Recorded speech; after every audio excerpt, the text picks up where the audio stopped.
Olá, irmãos, a graça e a paz do Senhor. Eu queria compartilhar um texto da palavra do Senhor com vocês, talvez uma das histórias mais fantásticas, mais belas que a Bíblia Sagrada nos apresenta.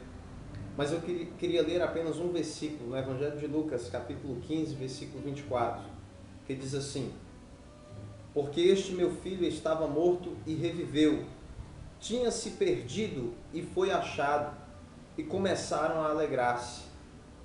Meus queridos, quem não já ouviu falar da história do filho pródigo?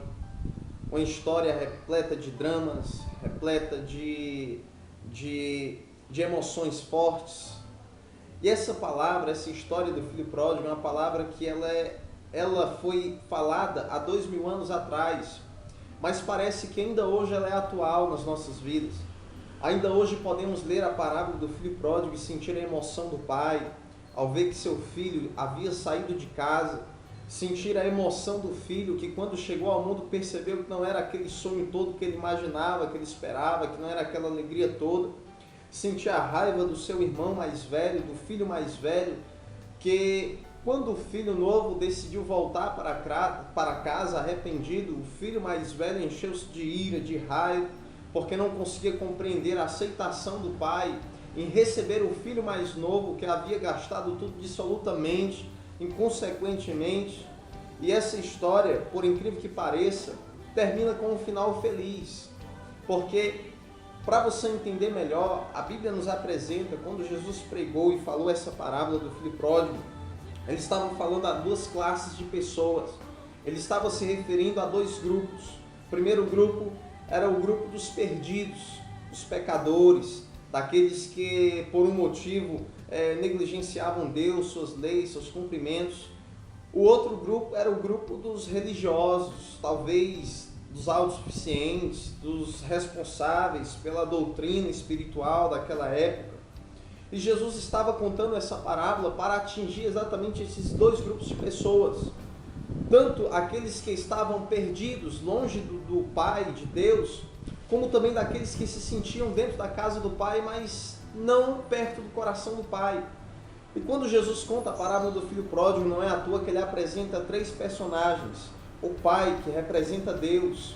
O filho mais novo, que representa aquele que está perdido, longe de Deus, vai para longe da casa do Pai.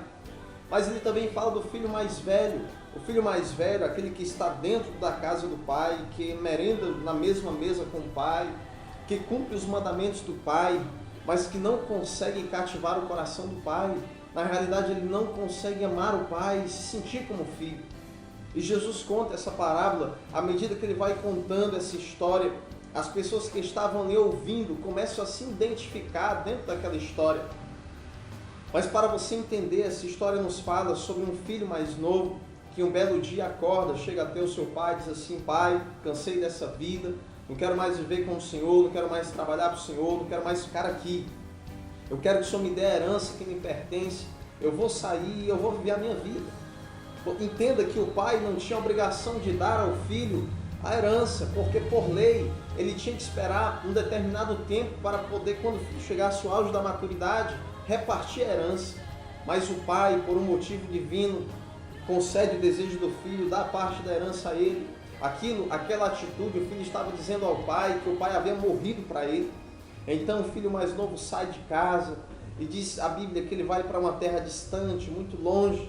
Por que tão distante? Porque lá ele poderia fazer tudo sem que notícia nenhuma chegasse até os ouvidos do seu pai. Ele foi a essa terra, ele gastou tudo, ele viveu dissolutamente, ele simplesmente viveu uma vida inconsequente, ele não pensou no dia de amanhã, viveu os prazeres da vida, viveu os prazeres da carne.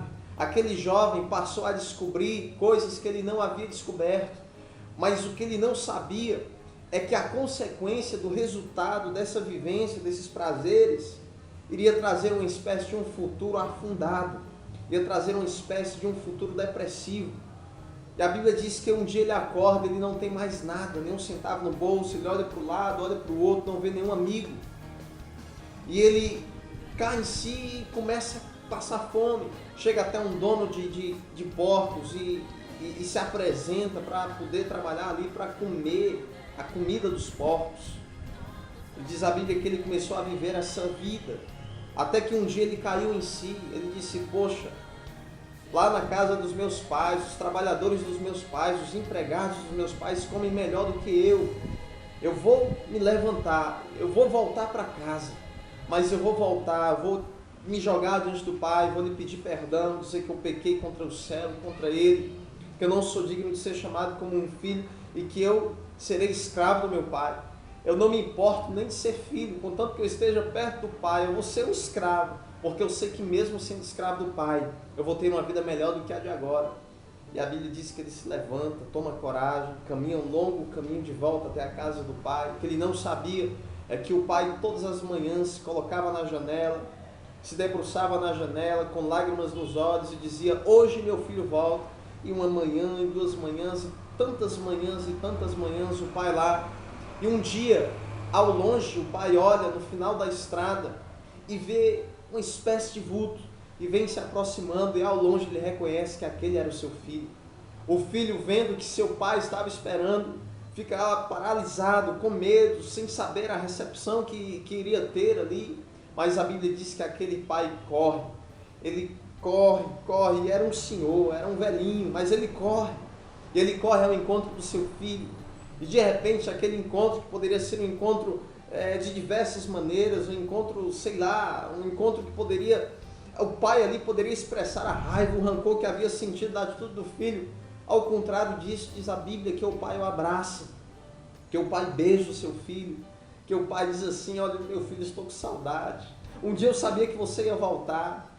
Vai lá e abraça. E aí o filho se ajoelha diante do pai e diz assim: pai, eu pequei contra o céu, contra o Senhor, já não sou digno de ser chamado teu filho. Me aceite como um dos teus trabalhadores. Diz a Bíblia que o pai manda o filho levantar, diz: besteira, filho, levante-se, manda vestido com a melhor túnica, as sandálias nos pés, o anel no dedo, estava restituindo a autoridade de filho. Faz ele entrar em casa e dá uma festa para ele, recebe ele com uma festa. E aí é esse versículo que nós lemos, que este meu filho estava morto e reviveu, tinha se perdido e foi achado, e começaram a alegrar-se. Mas essa história, que poderia terminar aqui, cheia de emoções, com um final fantástico, ainda não termina, porque diz a Bíblia que o filho mais velho está no campo trabalhando e ele volta. E quando ele volta, ele percebe que há uma festa em casa, uma festa que nunca antes ele havia visto, tanta alegria, tanta comemoração. E ele chama um dos empregados e pergunta: o que está acontecendo aí? E aí o empregado disse: você não sabe? Não sei. É o teu irmão que estava perdido e voltou para casa, o seu pai o recebeu e fez uma festa, porque o teu irmão voltou, e voltou são, e voltou com vida. E diz a Bíblia que aquele irmão, ele se encheu de raiva, de fúria, chegou até o pai, porque ele não aceitava, ele não concebia a ideia que seu pai poderia aceitar o seu filho, receber o seu filho de volta assim de bom grado. Teria que haver uma espécie de punição, teria que haver uma espécie de castigo, séries de privações. Ele não entendia a linguagem do amor nem do perdão. Ele não entendia a linguagem da esperança, da aceitação. Ele não entendia e não concebia a ideia de que a graça de Deus poderia se manifestar. E aí seu pai olha para ele e diz assim: meu filho, teu irmão voltou. Ele diz: pai, há quanto tempo eu te sigo, o senhor nunca fez uma festa para mim. E aí o pai diz assim para ele: meu filho, deixa de besteira, tudo que é meu é teu. Está aqui toda a casa, toda a fazenda, todos os bens que eu tenho é teu. O irmão mais velho estava cego, obstinado, estava mais preocupado em obedecer do que entender o sentido do verdadeiro obedecimento, que é o amor, que é a graça, que é o companheirismo. Diz a Bíblia que aquele irmão mais velho, filho mais velho, ele não foi capaz de aceitar o seu irmão, não foi capaz de perdoá-lo. Essa é uma das histórias mais fantásticas da Bíblia Sagrada, irmãos, porque aqui eu vejo exatamente dois tipos de perdição que nós podemos encontrar no mundo, que nós podemos encontrar na vida. O primeiro tipo de perdição é a perdição no mundo, é aquilo que o filho mais novo viveu, é sair, ir para longe do pai, viver dissolutamente, viver nos prazeres da vida. E aqui eu quero me referir exatamente a você que está vendo esse vídeo. Se por algum motivo você viu essa história, você conhece essa história, você conhece a casa do pai, você já ouviu o pai, já sentiu o coração do pai, mas por algum motivo você saiu e foi para uma terra distante. Você diz que não consegue mais viver dentro da casa do Pai, perto do Pai. Eu quero que você saiba que esta é a perdição do mundo. Também quero que você saiba que o Pai sente a sua falta. Assim como este pai se colocava todas as manhãs esperando o seu filho retornar, Deus também espera você retornar. Deus também torce para que você se levante num dia, numa manhã, e diga assim, poxa, e você cai em si e diga assim, eu preciso voltar para Deus, preciso voltar para o Pai, preciso sentir o amor de Deus, preciso reconhecer essa graça, esse perdão de Deus. A perdição do mundo, meus irmãos, é uma grande ilusão, porque as pessoas acham, talvez você ache, que para se viver uma vida bem vivida é preciso sair em farras, é preciso viver uma vida de prostituição, de prazer, viver dissolutamente, consequentemente. Eu quero dizer para você que você está errado. A Bíblia nos apresenta uma vida pelo Espírito de Deus que nos dá um prazer que não se compara aos prazeres do mundo. É o amor do Pai, a graça do Pai que preenche todo o vazio do nosso seio. Mas também existe um outro tipo de perdição. É a perdição que eu vejo na vida do filho mais velho, a perdição da religião. Eu quero que você entenda que a religião não é capaz de salvar a nenhum homem. E eu quero que você entenda que a religião, ela se torna um jugo e se torna muito mais difícil de se sair, de se libertar do que até mesmo a perdição do mundo. Porque você passa a ir à casa do Pai, estando longe do coração do Pai, estando longe de entender o amor do Pai, a graça do Pai, e você acha que está tudo bem, mas você criou uma espécie de carapuça que ninguém lhe toca. Ou seja, quanto tempo você vai até a casa do Pai e não consegue sentir a presença do Pai? Eu me lembro da história de um pastor que Deus chegou para ele e disse assim, meu filho, a partir de hoje eu quero que você me ame, me sirva. E esse pastor olhou para Deus e disse assim, como assim, Senhor? Te servir como? Eu já te sirvo há 25 anos, como que o Senhor me diz isso? E Deus olhou para ele e disse assim, não, meu filho, você serve aos mandamentos, às coisas da vida, você serve ao ministério, mas você não me ama de verdade. Eu quero que você me entenda. Ele disse assim, Senhor, a partir de hoje, eu seria capaz de trocar os 25 anos que eu vivia atrás sem conhecer o Senhor, para conhecer as batidas do teu coração. A perdição da religião é o mal que nós estamos vivendo hoje no século XXI. Tantas e tantas igrejas, tantas e tantas religiões, mas no fundo, nenhuma delas, nenhum dogma, nenhuma apresentação consegue preencher o vazio do teu coração. Eu quero te dizer porque você está procurando da maneira errada.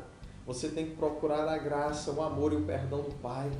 Talvez você esteja assistindo esse vídeo, se identifique com um dos dois filhos. O filho mais novo que está perdido, que está vivendo inconsequentemente, que está em busca dos prazeres. Ou talvez como um filho mais velho, vivendo a religião, vivendo uma vida sem graça, vivendo uma vida sem amor, sem perdão. Essa vida, sabe, essa vida mesquinha, sem prazer, sem alegria. Eu quero te falar que hoje Deus te convida a conhecê-lo. Hoje Deus te convida a deixar as bagagens no canto, sabe? E conhecer o coração dele, a se desarmar, para que você conheça a verdadeira graça, o verdadeiro perdão, o verdadeiro amor de Deus. É só isso, meu irmão, que consegue preencher a alegria do nosso coração, preencher o vazio. Eu estou pregando essa palavra porque Deus me incomodou, porque Deus falou comigo. Eu quero que este canal, através deste canal, Deus fale com você profundamente. Não porque estou falando, mas porque a palavra do Senhor está falando contigo. É a palavra do Pai, é o amor do Pai. Receba esse amor, receba essa graça, em nome de Jesus Cristo. Que Deus te abençoe profundamente e saiba que Jesus te ama, o Pai te ama, em nome de Jesus. Amém e amém.